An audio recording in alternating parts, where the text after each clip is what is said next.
Hello, this is Jeff Neal, and welcome to my semifinal match at the Pan Ams. My left hand is on his right sleeve, and I'm going to be probing here. I'm turning my knees to the left a little bit and pulling his arm just to kind of see what his reaction is.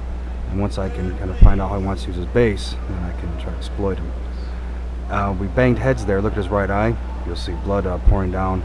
I'm checking myself to see if I have a cut as well. So I walk over to Carlson Gracie Jr., talk some strategy. Oh, there's Carlson Gracie walking away on the left. That was his coach. Junior says, your blood on your chest, and gi, and get checked because they won't let you continue if it's your blood. So I go over to the medic. Got cleaned up, no cuts on me, it was just his head. And they said he's not able to continue. I said, well, the guy said he wanted to continue. I said, fine with me. I didn't want to get a win that way. So I said, just gable it. And they said, what? I said, gable it. He can get his stitches later because they told me he had stitches. So I explained the gable wrap, and there you see him gable wrapped. Yeah, it looks like we're getting ready to start there. He's probably getting the time set. There's Jeff Curran, my old friend. We met 1995. Actually, yeah, the seminar I put on with Carlson Gracie, and Pat Milich's was there as well. There's teammate Kelly Carter. A bunch of teammates there. Otto Clark, I believe, right in front of me, and then Dan Russell, who you can see in another video. You can see me and Junior coaching him, actually. Alright, looks like we're ready to continue. I like how everything felt the first time, so I'm going back to the exact same move when he stood up. I'm not letting him get a posture. Keep my stomach high.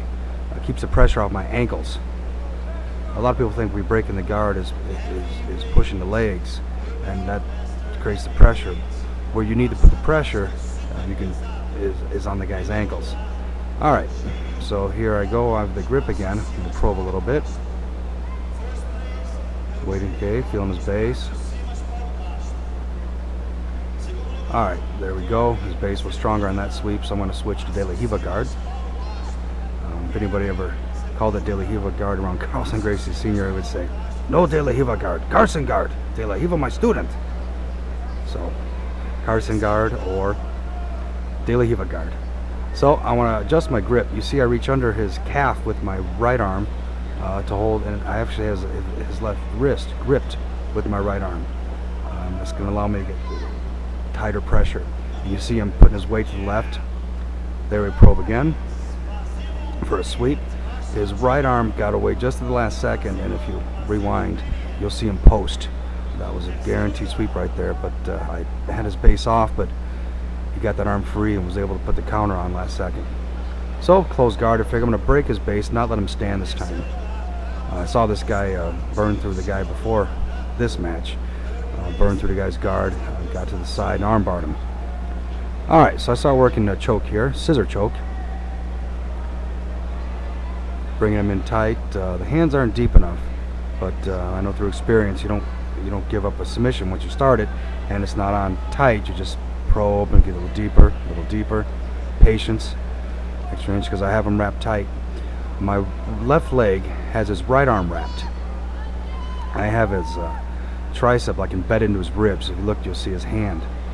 He's trying to push my left knee to my face, and if he does that, he'll break my guard. So I keep turning my hip out to the left there, just enough to keep the pressure. If I overcompensate, he can pass my guard to the right. So he's getting a little higher, so raising my stomach, turning my hip out. As Junior asked me to snap his head down with the choke. Take some more of the slack out.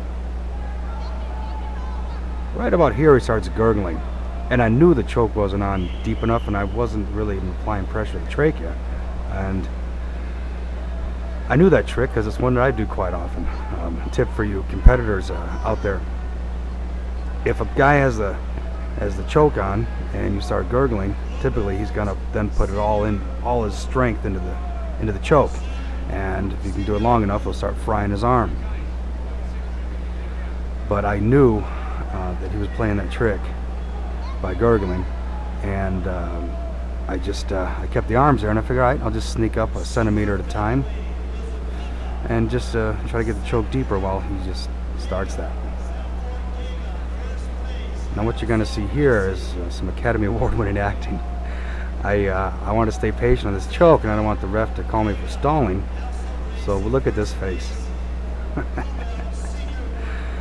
There's no pressure in those arms. Any of you Hollywood directors out there, I'm available. I've been in one movie so far, but I have time to do more.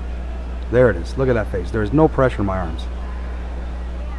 I want to see how much time is left. I knew I was winning. There we go. So I'm going to get my right hand deeper, I believe, here. I'm going to keep the right hand behind the neck so I can get better pressure on this right artery.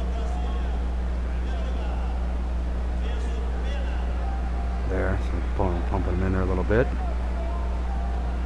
Look at that face again. Academy Award winning. Now I'm starting to get right hand deep, so you see him start to counter now. Left hand. Left hand. Okay, broke the guard. This is called Indian style guard I'm using.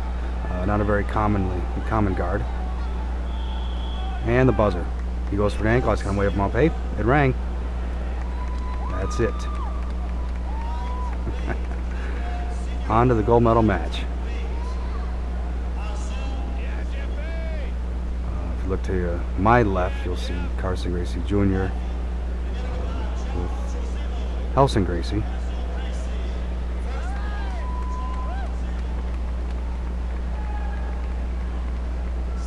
Jr. comes out to congratulate me.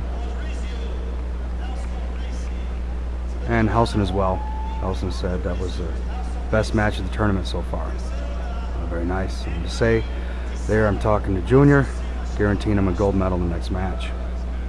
I will have to say on Carlson Gracie's comment, that was before Margarita and Fabio Gurgel had fought yet, and many of the other great ones. So. He's been more polite than anything else, I would say.